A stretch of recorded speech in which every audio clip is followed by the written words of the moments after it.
Black and Puerto Rican. All right, so that's even different. But see, that's different though.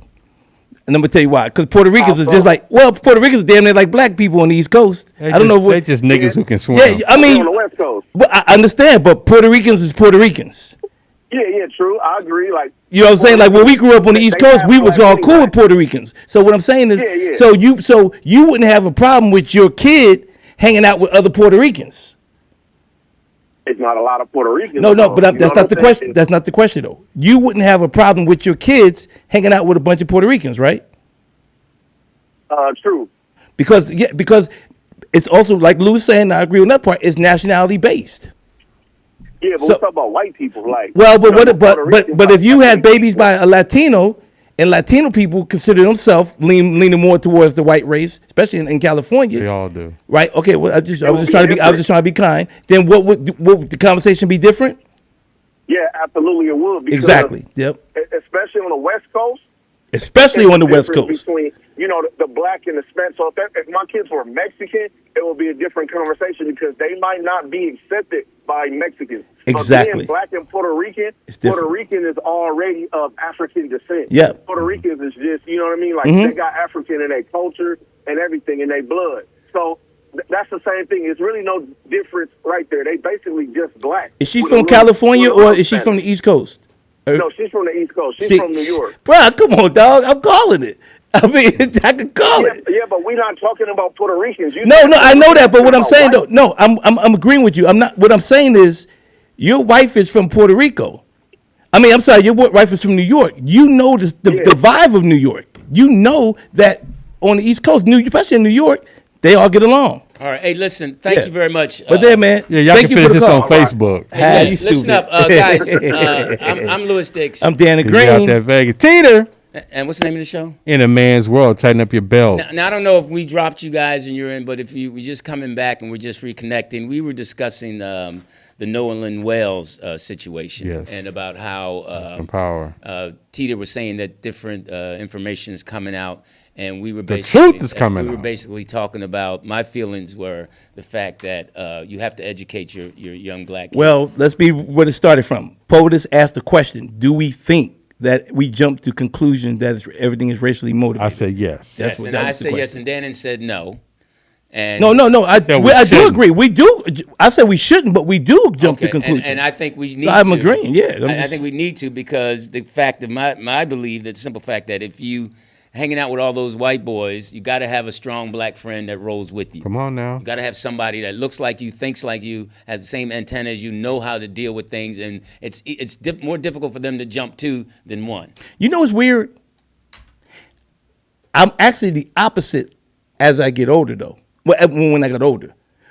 When I was young, I didn't see, like, I'm like, hey, I'm hanging with these white boys, cool. But when I got older, like in my early 20s and started working in these type of jobs or corporate jobs, I always said that's when they change. Because if you went to college, like a white girl go to college and bang brothers the whole first 3 years, then her end of her junior year, she go find that white dude to date because that's the dude she gonna marry. And you know that part. So is that racially motivated? Yeah.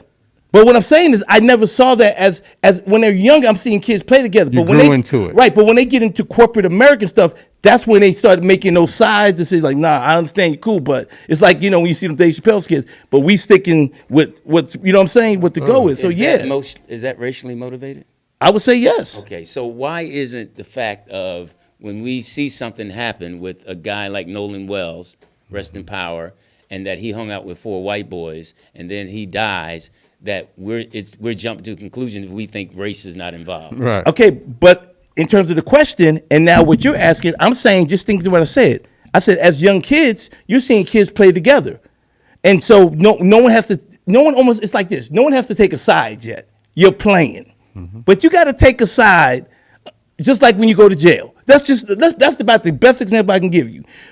You can be any nationality, you could be cool with you, whatever. But when you go in behind them bars, you got to pick a side. Yeah, so it's the same thing with corporate America. But my point is this right here in this situation. Yeah, I know my point in this situation right here, when you're saying that we're jumping to conclusion and we shouldn't. I said we shouldn't always, because I just don't believe it's always that at that age. But I'm thinking, but at 8, then that's my point. You're saying at 18, because they were all friends and they were. It doesn't matter. I know it doesn't matter. He was just playing the advocate. Right. Yeah. But right. And I'm just saying, don't need the devil. Right. So you thinking 18-year-old boys are innocent and can't look at things racially, that they can't look at this Nolan and say they can't dislike him or have feelings negative about him. I'm not saying that by no means. I'm asking you. No, I'm never going to say that. No. Okay. I can say that they definitely can have that. But I'm saying that I believe when you get to a certain point in your life, you do take sides. You do decide. And you don't think 16, 17, and 18, they're not taking sides? The reason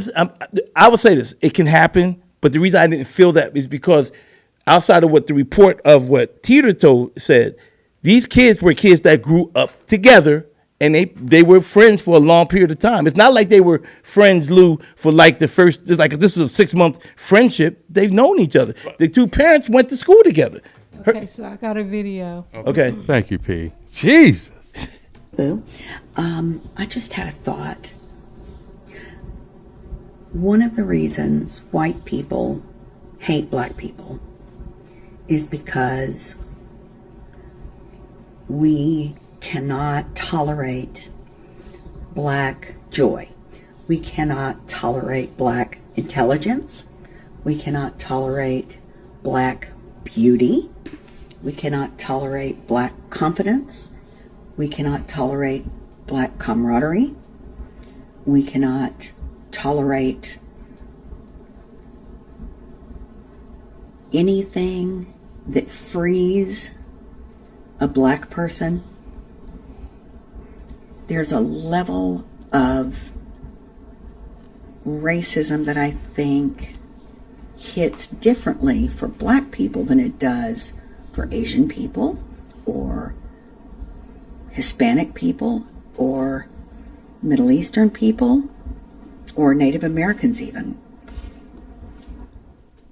It's about 6 minutes, but that's the gist of it. And that was my point as far as about the DNA and how it trickles down, because everything that totally agree. All the things that she was mentioning totally agree. Was Barack Obama and his wife, about them having excellence, their joy, their beauty, their intelligence, all that stuff, their freedom, how free he was, knowing how intelligent he was, having a lovely family. To me, they hated all of that. I feel they feel like that with not just Barack though. I mean, we as a people. That's what she's saying. Right, but I'm saying at the highest level, you start seeing that. It was seething. It was coming out. They couldn't take it. When he was elected, they went with it. But that was the first 4 years. Yeah, they were just like, they look at it with all of us, but then they know certain things that, okay, you're not. Because that video kept going, and she was talking about how they'll tolerate doctors, police officers, entertainment, and they'll tolerate them until something goes wrong. Then they'll say, "See, that's how they are." But just regular people, like, okay, even you, they'll look at you like, okay, he's successful, and how did he get in Ohio State? It was DEI. It was it was something as opposed to your hard work. And that's the funny thing you say that, because I've experienced all that. Like, you're not supposed to know, or the chat room or people ain't supposed to know my whole life. But I had that happen. I had a white boy, Henry, I remember his name. Mm-hmm. He was in the same computer graphics program at Marycrest College with me. When I applied to Ohio State, he said, "You won't get in." Mm-hmm. He said, "You're not going to get in there." Ohio State was #1 in the world at the time. I said, I didn't say, "Oh, I'm going to get in." He said it in a way, "Man, you ain't going to get in there." Mm-hmm. I said, "I get in there." He said, "I bet you." So what you want to bet? If you get in, I'll take you to go dinner anywhere you want to go. Mm-hmm. And when I came running to him with that letter, you know what I mean? And did you get your dinner? Oh yeah, and I ain't know no better. I went to Red Lobster. Hilarious. I didn't know to go get the T-bone steak. So, wait, how old was he? We were, we graduated. So he was a sophomore. I was a senior. So I was probably 20, 21. And how long have y'all known each other? Had y'all known each other? About 2 years. Because we went to college together. Okay, so 2 years. What motivated him, do you think, to say that you wouldn't get in? Two things. You were a nigger. Well, I would say because I'm black, and because Ohio State was very difficult to get in. Okay. And I would say this. when I got in, because I was the first African American accepted into their program, Dr. Linehan, God rest his soul, white man, when I went up to visit Ohio State, he said, look, because I had the art background. My portfolio was animate, you know what I mean, from college. I probably came in with more graphics than anybody. Yeah. And he said, you have the portfolio to get in. He said, your grades are low. Yeah. Why are your grades low? I said, I'm playing basketball and I'm putting myself through college. Let him know I don't have nobody, no parents, none of that. Right. He told me, you can't get in with these grades. It wasn't going to be we'll make an exception. I went back, that was during December. I went back that December. I quit the team and I pulled a 3.3 grade point average the last year and a half. You see what I'm saying? And I got in. Hold on. Thank God. See, okay. I'm just saying, see, now I'm trying to get some information because I'm just saying. You quit the cheerleading team. We got it. Okay, go ahead. Go ahead. But I'm just saying, yes, to your point, Lou, it probably was because I was black. Okay. See this voice ticket right here. World Cup finals. It's going down. Argentina versus who, Danny? Spain. Who you got, Danny? I kind of want Spain, but I think Argentina's going to win it. It's hard to fight against Argentina. Yep. They come back, man. Now, who's their player? Messi? Messi. Is he the GOAT? No. No, that other Pele is always going to be the GOAT to me. Three-time winner of the World Cup. Pele is going to be my GOAT. Okay. But I hate the fact that Egypt blew it. They had Argentina down. They should have won that game. Yeah. Cape Verde blew it as well. England, I don't know. England was tough. But then they took the foot off the gas. Because they tried to coast in with it and it backfired. Yeah. And let me ask you a question on that. Mm-hmm. Why are the English players who are Europeans so good in soccer, but we in America can't get our Europeans or our young black kids or whatever to be just as good?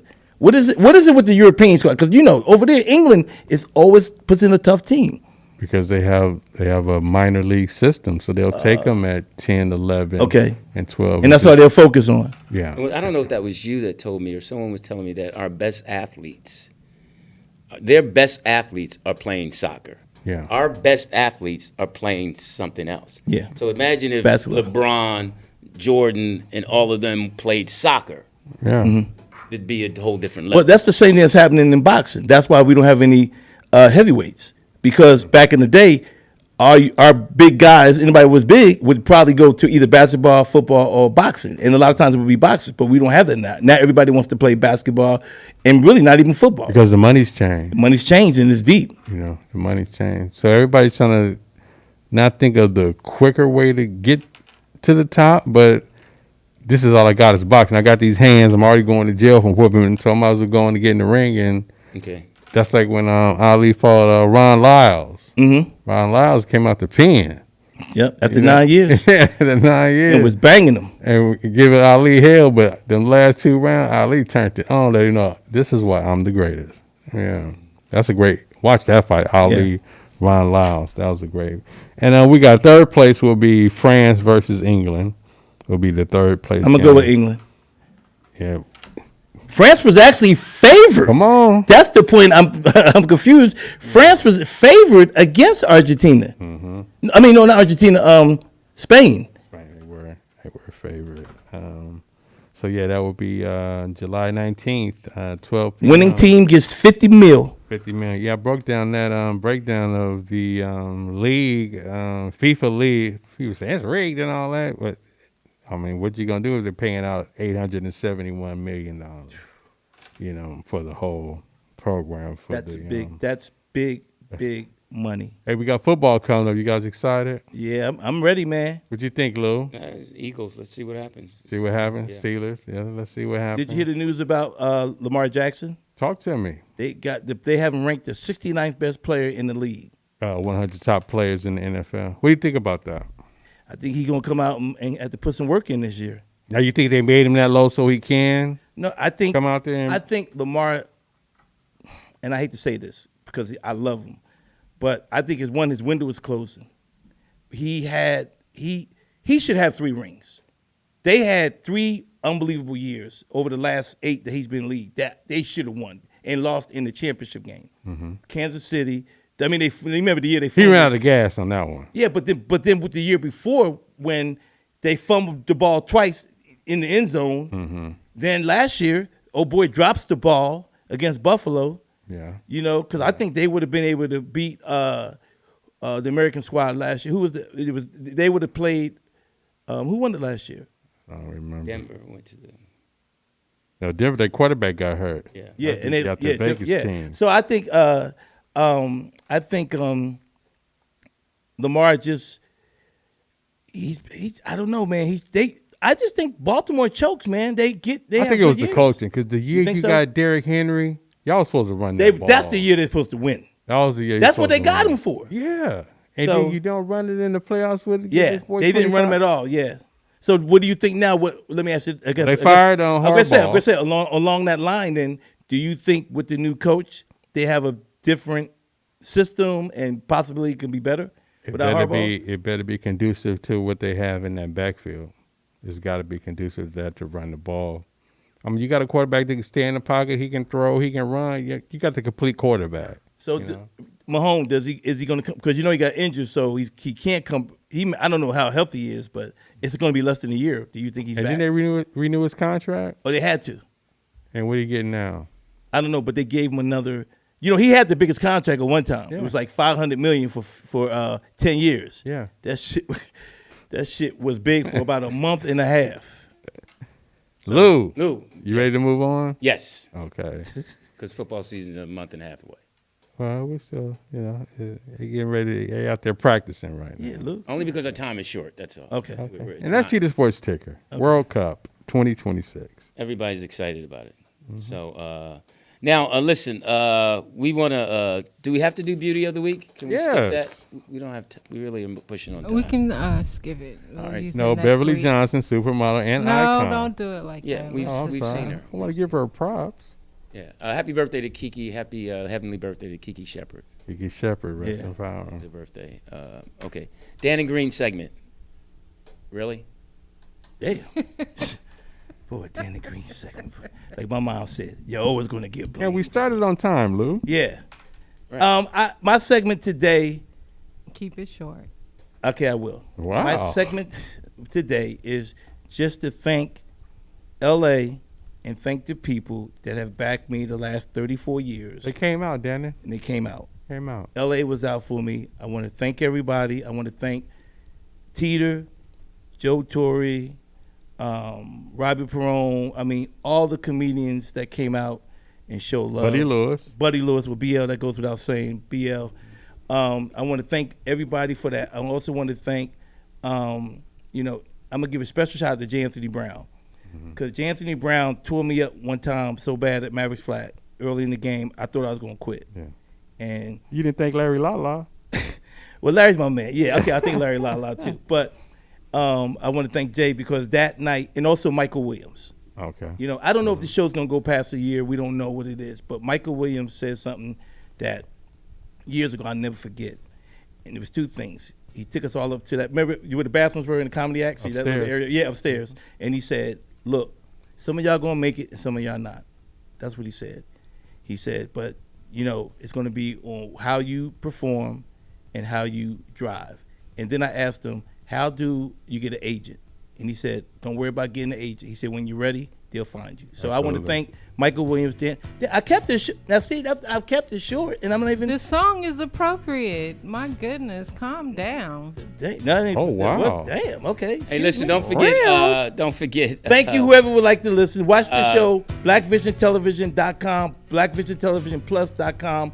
Monday at 8 p.m. Absolutely. And don't kill yourself. We won't talk about the show no more. Y'all can just watch it. We want to watch. Thank DJ out in Vegas, Ken from St. Louis. Thank you, Willy Wonka, Kobe, and shout out to Kobe for choosing life. Yeah, absolutely. Respect. And I'm Louis Dix. We want to thank also the people who donated this evening. Thank you, M. Willie. Also to Donald Massenberg, D-Mass, to retired player. Apollo Legends. Thank you, Robert Rivers, Ishmael Fami. I hope I said your name right. Contego, and of course Jackie and let me see if I'm forgetting anybody. And Jay. Thank you, Jay, who also donates every month. What's up, Mark Weiss? Love you, bro. Oh, wow, that was creamy. No, Mark's my guy, man. I don't know that. So listen, thank you, Poetess. Thank you, guys. Shout out to Poetess' mom. We love you, Mom. Fortunata. Yeah, she was watching tonight. And of course, shout out to your brother wherever he is. Yeah, what skateboard D? Skateboarding. He ain't watching the World Cup with his wife? I know the Netherlands lost early. All right, we're out. Thank you very much. Bye-bye. Fuck peace.